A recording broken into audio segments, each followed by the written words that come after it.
Let's get started.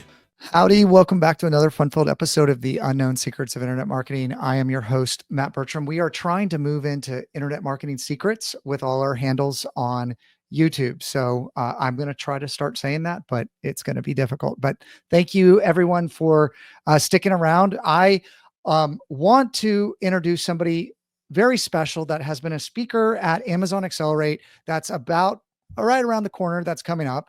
And I know we talk a lot about B2B, we talk some small, we've talked a lot about SEO and LM visibility.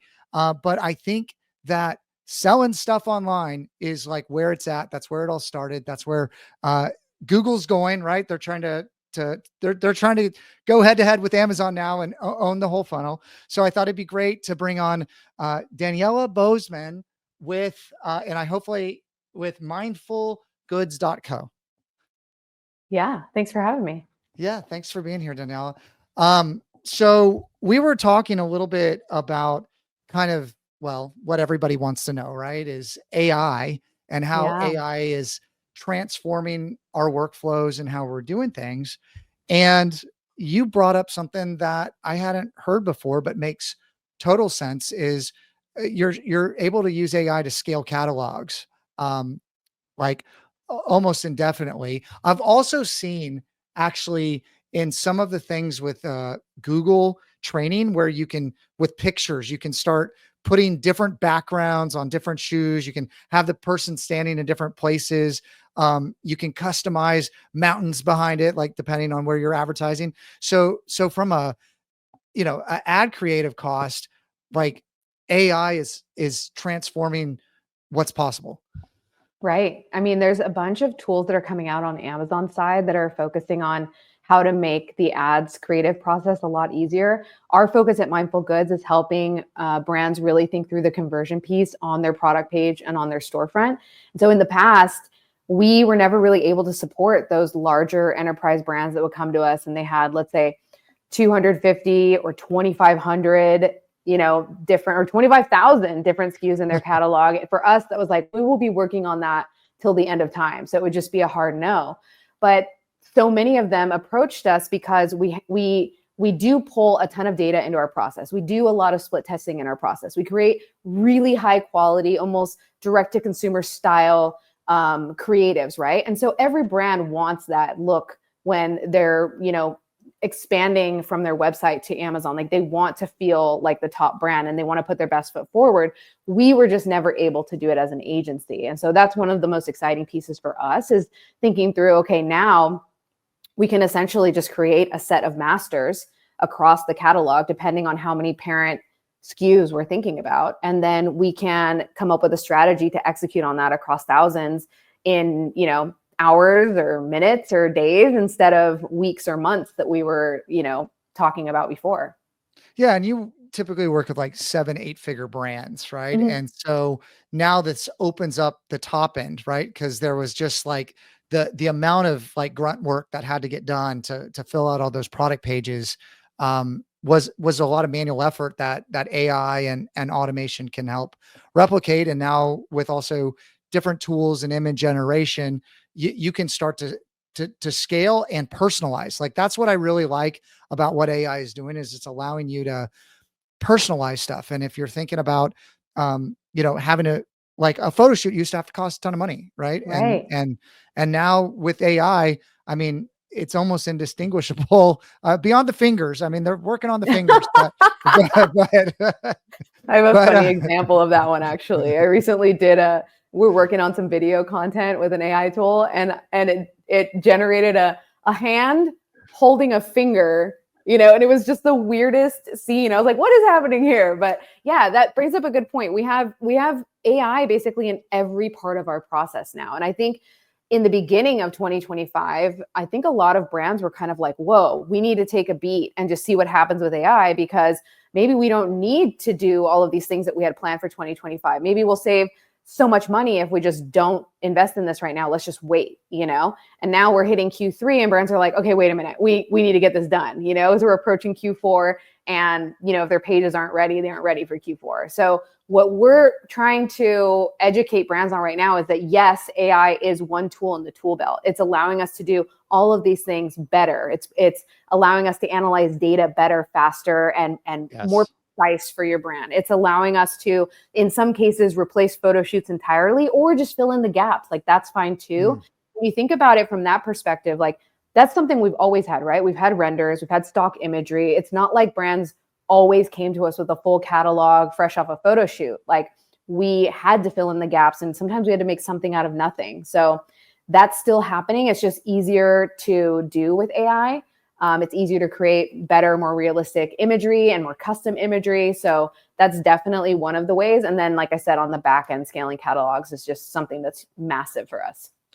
Yeah, I think it's a new layer that everyone's adding, and it's building on what was done before. And you were talking about split testing before, which, early, like right when it came out, right? And it's like, oh, this is the smartest thing out there. And like whatever it says is like, that's what we're going to do. And that's even what I'm hearing on like the psychology side of open AI of like kids are like asking it questions and doing whatever it says. Like, and it's becoming like an issue, but I can tell you the brain think of like just giving it over to ChatGPT or Claude or whatever you're using. It wasn't always the best. I thought it was the best. I like deferred that. Oh, it is the best, but you really still need to have a very senior operator behind and that knows what good looks like. Cause I've tested, meta descriptions, calls to action. Yeah. And it doesn't always give you the best thing. And if you go take a site and just click a button, AI, change all the Right. metas, which there's tools that you can do that now, and it just auto generates it. Like I've seen some bad things happen, and I've seen some things that people have come to us that have AI'd up everything, and we've had to untangle. It's basically everybody, especially us. If we're helping businesses, we need to become AI engineers. Like every business has to become an AI engineer if you're going to help other businesses. And that's the way I look at it. It's like it's all about the inputs that you're putting in. If you're putting in great inputs, you're going to get some great outputs. Yeah. But if you don't even know what those inputs should be, how are you going to come up with a great output?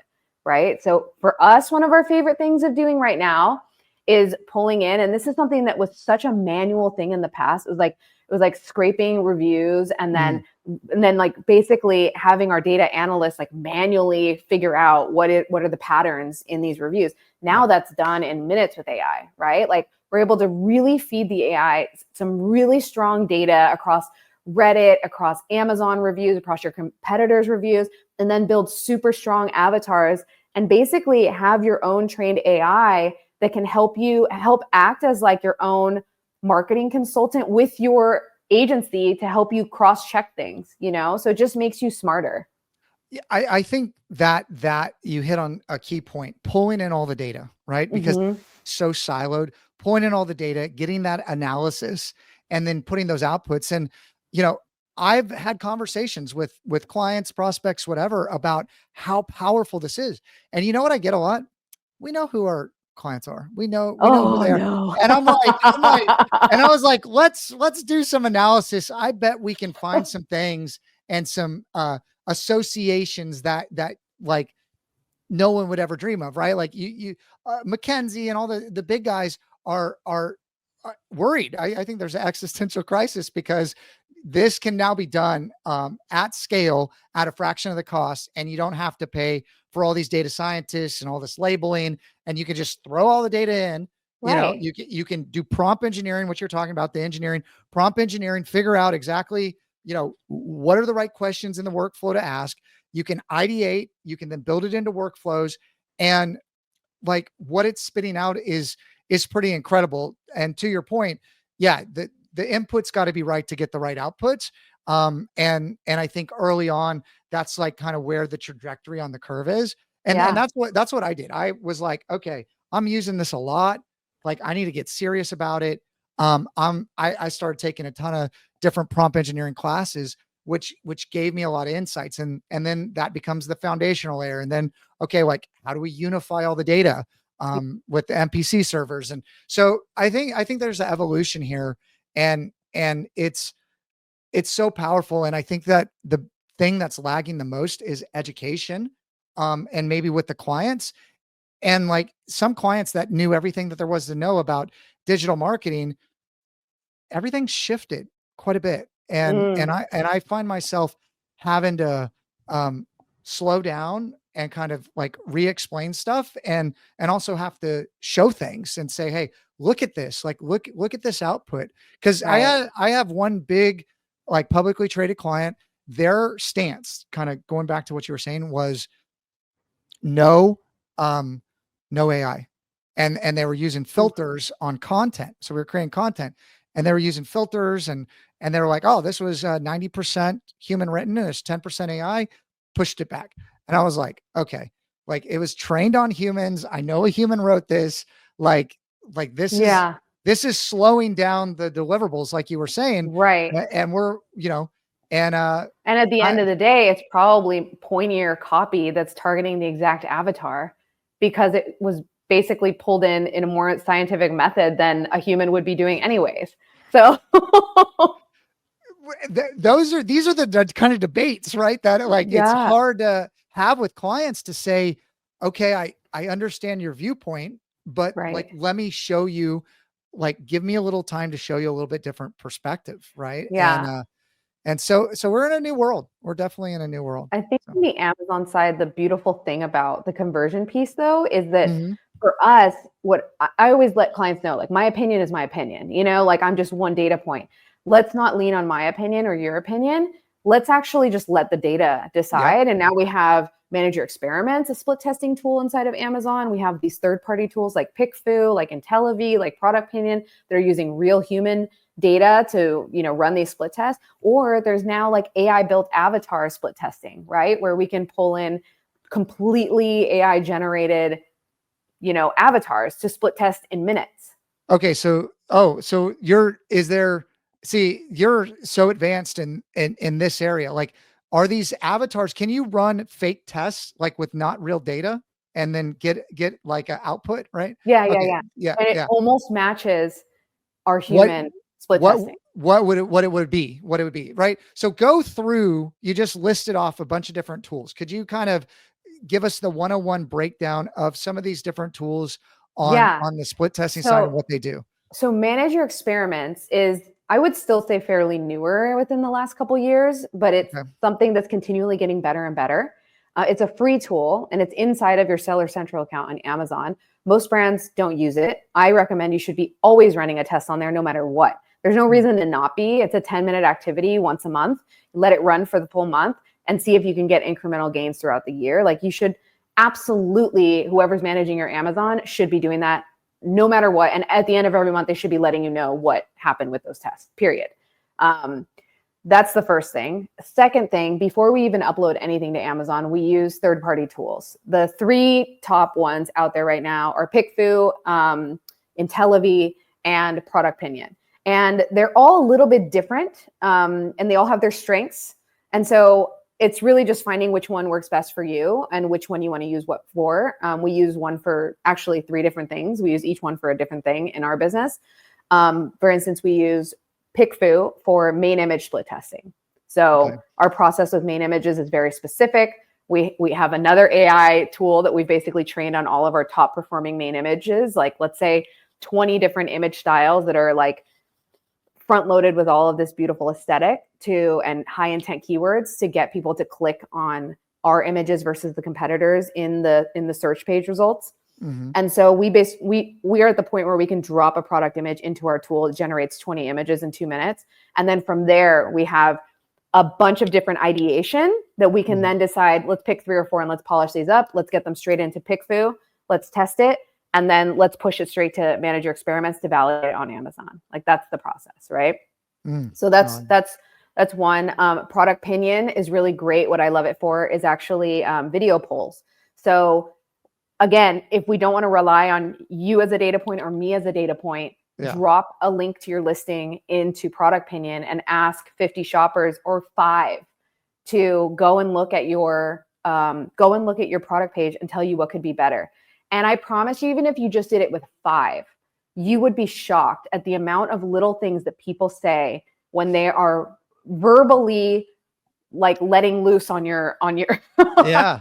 they are not holding back, and so that's a really great way to get out of your own head and get out of your silo thinking that your product is the best, your product page is working.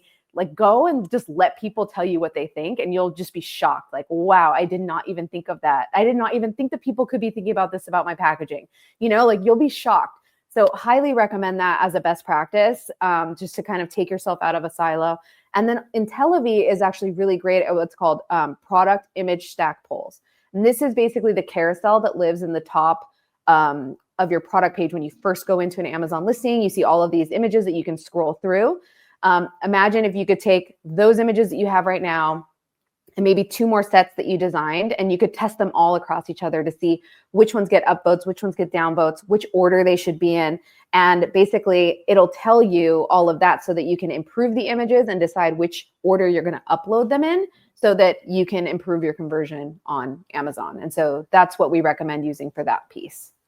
And then you said the avatars for like synthetic data. It'll start to. I didn't know that tool is available. That's cool. Yeah, so that's a tool. I'm not sharing it yet, okay. But we're working with a team that is working on that tool, and we will be sharing it at some point because it's really fascinating. We're actually pulling in, let's say, Reddit reviews, Amazon reviews, competitors' reviews, as much data as we can scrape about our brand as a client, about their competitors. And imagine like going out and scraping all of this intel everywhere, bringing it in and building these really strong avatars, and then building like AI audiences that are based around those avatars. So makes sense. I have an avatar that is just like a mom who is also a pet owner, or you know what I mean? You end up knowing who your top 3 avatars are, and you could split test into those 3 as you're developing your content.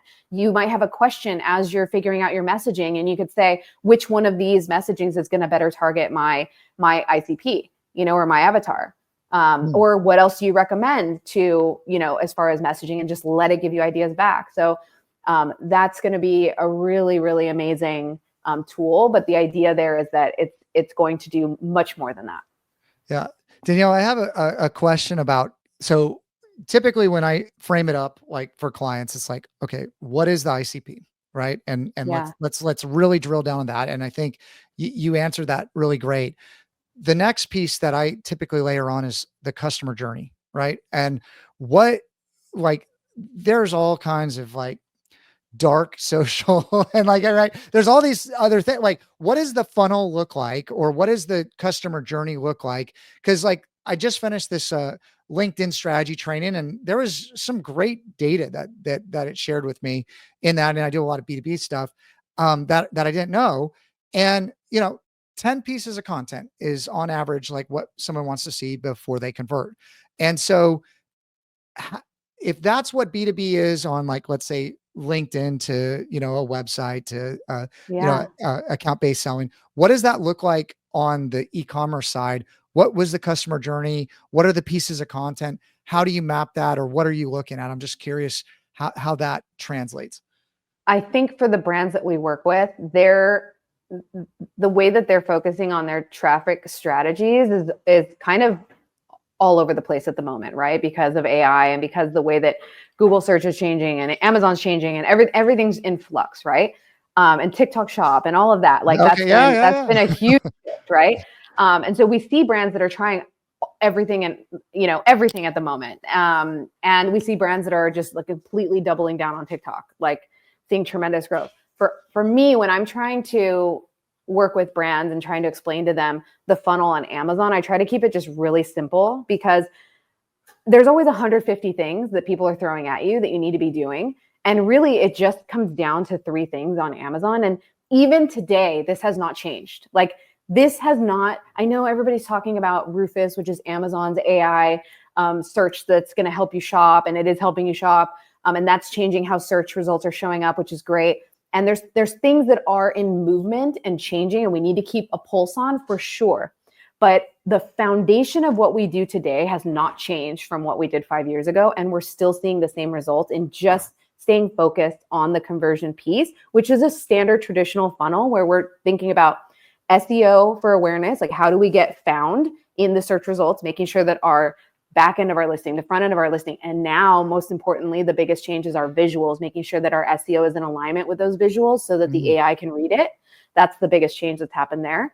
The second piece is making sure that your main image is optimized so that people are clicking on yours instead of your competitors. So you're getting found through the SEO, you're getting clicks through the main image. And once they're inside your listing, making sure that every single image within there is dialed in like a show and tell manner so that you are pushing for conversion as they're scrolling through every single image, right? And they may not look at all the product images. They may not look at your A+, but making sure that every single image is really thought through and split tested to make sure that you're converting well. Like that's it.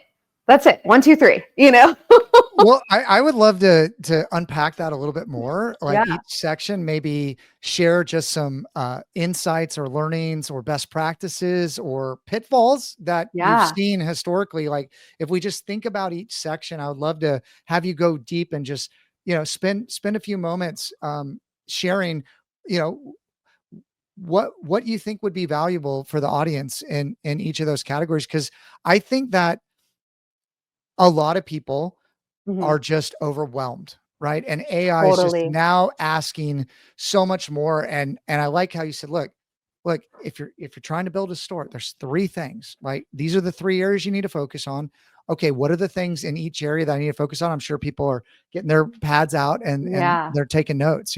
Yeah. So for the SEO piece, I will tell you, and this is backed up by our data. The lowest hanging fruit is title testing.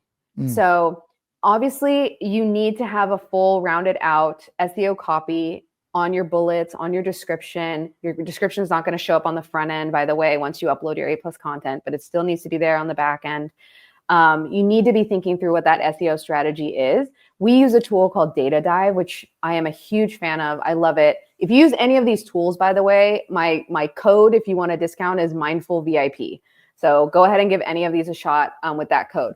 But Data Dive, I love because we used to do a lot of things manually in our agency. One of them was what we would call what they call Battle of the Titles. For us, it was our title calculator. It was a spreadsheet where we would go in and do all the research to pull keywords from, let's say, the search query reports in your business reports in Amazon. We would pull your master keyword list. We would pull any keywords that you're ranking for right now that you're indexed for, and any that your competitors are indexed for. And then we would kind of cross-reference those against what's converting well on your advertising PPC. So we kind of build this master spreadsheet of keywords, right? And then we would try to understand what is the reach of all of these keywords and how do we align how we're putting our copy into our listing in such a way that it's increasing the reach, the potential reach for this customer. One of the best ways you can do that is in your title.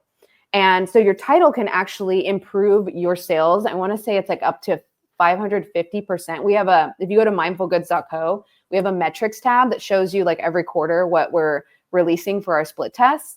And so I will tell you right now, for the SEO copy, I was way off. You can increase your sales, your orders by 990% by doing title testing. So highly recommend doing this. This is the lowest hanging fruit that you could possibly do in terms of activities. It doesn't require a graphic designer. It requires, yes, you sitting down and understanding the keywords that you're using. But we just worked with an 8-figure brand, and they have been selling for more than 10 years on Amazon. And they saw over 600% increase in sales. And this was one of the activities that they were shocked by. We record videos and we show them what we did. So they're along for the ride as we're making these adjustments. And they were just like, wow, we had no idea how far short we were falling on our SEO process, And so with Data Dive, it brings you through a series of steps where you're really dialing that in. And one of them is what they call Battle of the Title. So lowest hanging fruit, highly recommend doing that. The second piece, if we want to dive into that, is the main images, which I explained earlier. Our process has changed quite a bit in the last couple months, and now we have an AI tool that's trained on our best performing images. That is really about thinking through all of the crazy ideas that you have on how your product could look in that first image on white, and how you can capture eyeballs quicker, better, faster than anybody else around you on that page. So if you go look for your product and you see 50 products on the search page, or at least the top 20, go and look at what they're doing, and then go look in other categories and see what they're doing. And this is the point at which you want to ideate. There is no bad ideas. You want a million ideas, and then you're going to kind of just create them all with AI and just kind of like look at them and be like, okay, which ones of these do we realistically think are good options for our main image? Grab a few of the top ones, polish them up, throw them into a split test. And with that, you can improve your sales by 550% with just that one piece, right? Love it. Yeah. So again, low hanging fruit on these very simple tests. And that final piece, the A+ content, once you're inside the listing, what we recommend there is a landing page style format. So now Amazon has what's called premium A+ content. Any brand who's brand registered, selling on Seller Central, can get this unlocked on their account. It's something that Vendor Central brands are paying. We have clients that are paying almost $1 million for access to this. And it's completely free for brands that are on Seller Central and that are brand registered. And anyone can get access to this. Okay. So the only requirements, just so that everybody knows, because I feel like I'm screaming from the rooftops about this, and like 50% of brands that come to us still have not unlocked this, but it is free to you and you should unlock it and get it while you can. It is the only thing you have to do to qualify to get it is a brand story. You have to upload a brand story, which, by the way, you don't have to have anything fancy. Put a placeholder image, put a lifestyle image, and submit it so that Amazon approves it. And then it's going to ask you which ASINs you want to put this on, or which SKUs you want to apply this to. Apply it to every single SKU in your catalog, submit it, leave it there. The only other thing you have to do is you have to have submitted, I think it's 10 submissions of A+ content. This part's changing. It might be 5 now. It used to be like 20. And so really what you want to do here, it doesn't mean you need to have 20 SKUs. It doesn't mean you need to have 10 SKUs. It doesn't even mean you need to have 5 SKUs. You could have one product, and all you have to do is submit A+ content, which again, doesn't need to be what we do. It doesn't need to be a landing page style. A+ content, just put up a banner, a lifestyle image, and submit it on one of your ASINs, and then let Amazon approve it. Once they approve it, you're going to duplicate and submit, do that 10 times. And then within a week, this new feature in your account is going to be unlocked for you called premium A+ content. So that lives below the fold. When scrollers are shopping, it's the thumb stopper right above the reviews. So it's all of those really pretty big banners that act like a landing page that can be a huge conversion piece. And so for us, we think through that exactly as you would think through your landing page on your website. And that's the piece that can get you up to 1,008% increase in sales. Wow. That's a huge upgrade for everyone that's listening. Mm-hmm. Could you, Daniela, describe or define what is A+ content from Amazon's perspective? Like, and how would you look at that? Like, let's dig into that a little bit more. Yeah. So A+ content. So there's 2 pieces inside your product page. Once they click to go inside your listing, the product image carousel is what you see at the top. So you have your hero image and your other product images and a video. Then you scroll down because you want to go see the reviews. And there's these other banners that live right below the fold. And sometimes, and this is what brands used to do in the past, brands would just upload like just random, stock images there and a bunch of text, because you could index really well in the past with that section. Amazon has come out in the last few years saying like, that's not the intent. The intent of that area is to really showcase your brand. So it could be cross-selling, could be educating them on how you've been, a legacy business around for 45 years. There's so many positioning things you can do there. But the main point is that they're giving you real estate on your product page to really convert and to bring the shopper through something, because there's so many distractions on that product page. Like if you go look at a product page today, there's advertisements all over the page. So you have to treat it differently than you would treat your Shopify site.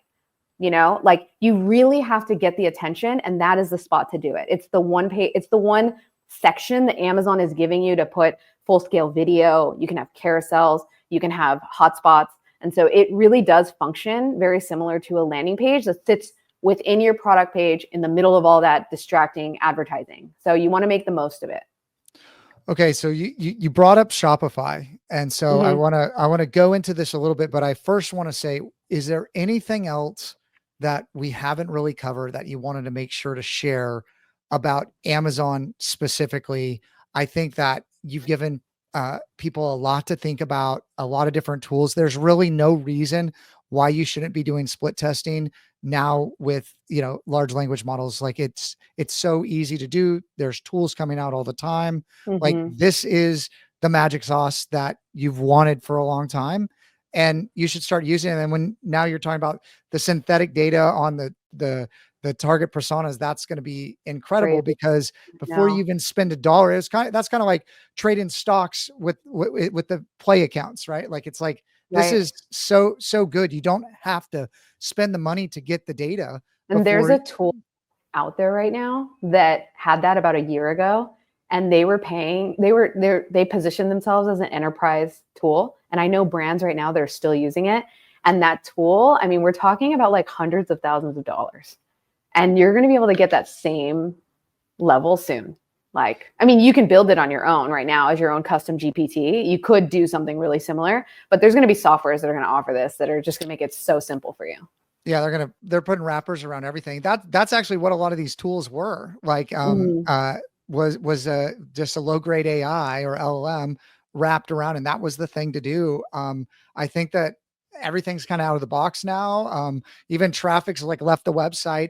You were talking about Shopify, and I just wanted to kind of hear your perspective, because I talk to brands now and then that have an e-commerce component, and like I actually have some equity in a few, and I was like, we need to be on Amazon.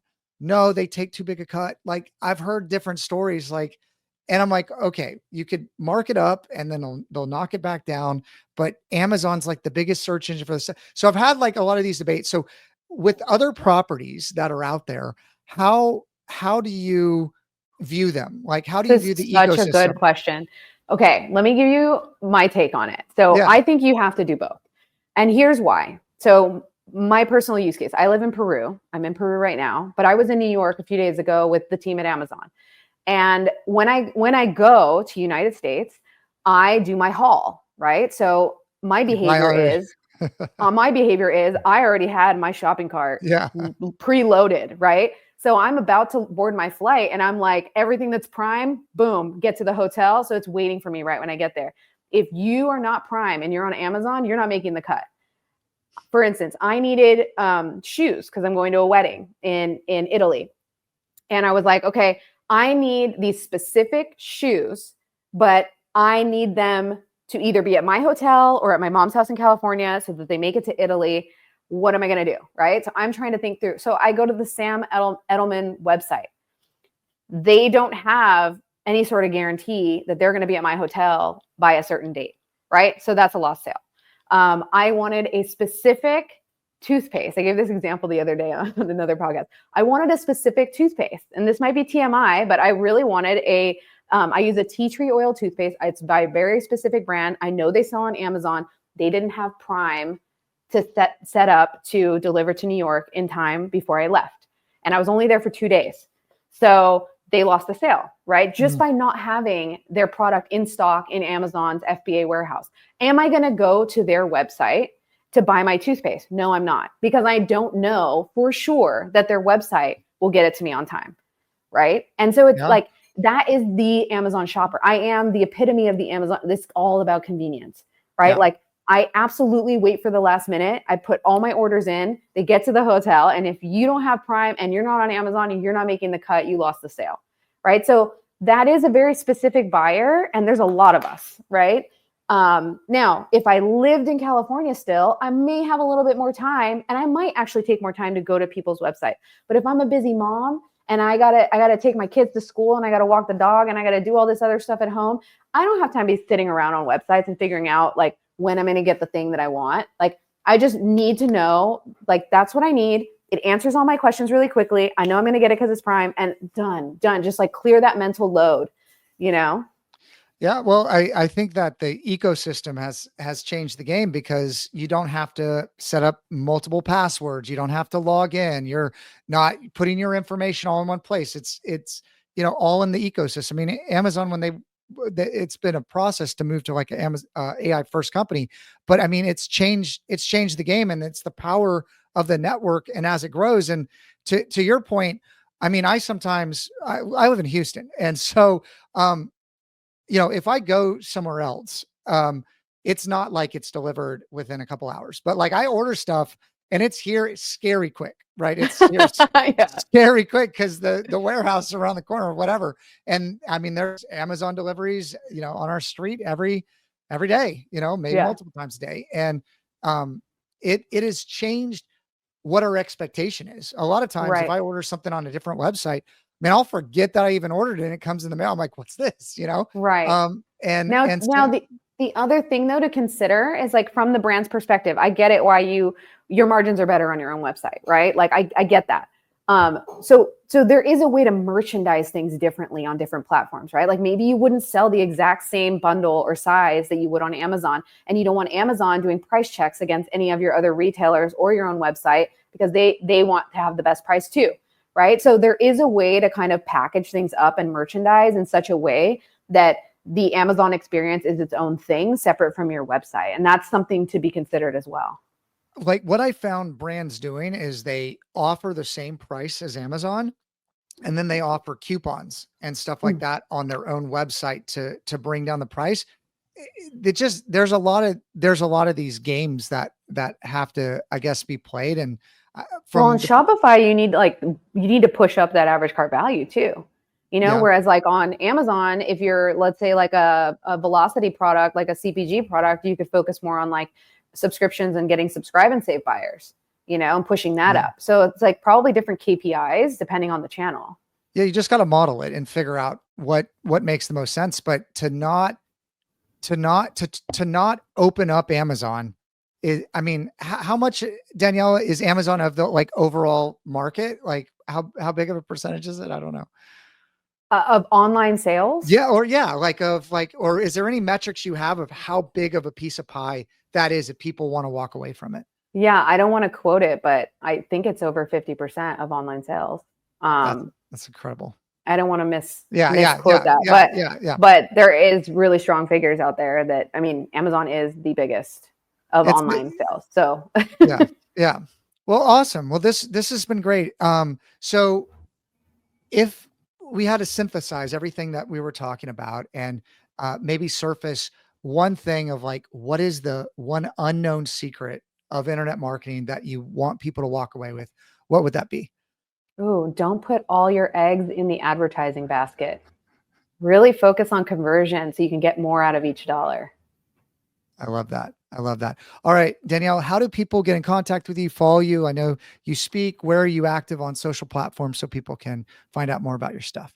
I'm a little bit of a big deal on LinkedIn, so you can find me there, but also at mindfulgoods.co if you want to chat with us. We have a fun thing called a mini audit. So if you want me or one of my creative directors to look at your listing, we record a video and give you all of our tips. You can either hand it off to your team or hire us to do the work. But I recommend checking that out. All right. Well, awesome. Well, guys, if you thought Danielle was a good guest and you would like more guests like Daniela, please hit the subscribe button. Please follow us, share, like us. We are Internet Marketing Secrets now on YouTube. So we're going to get that up and going this quarter, and just appreciate all your support. My name is Matt Bertram. This is the Unknown Secrets of Internet Marketing. Until the next time, bye-bye for now.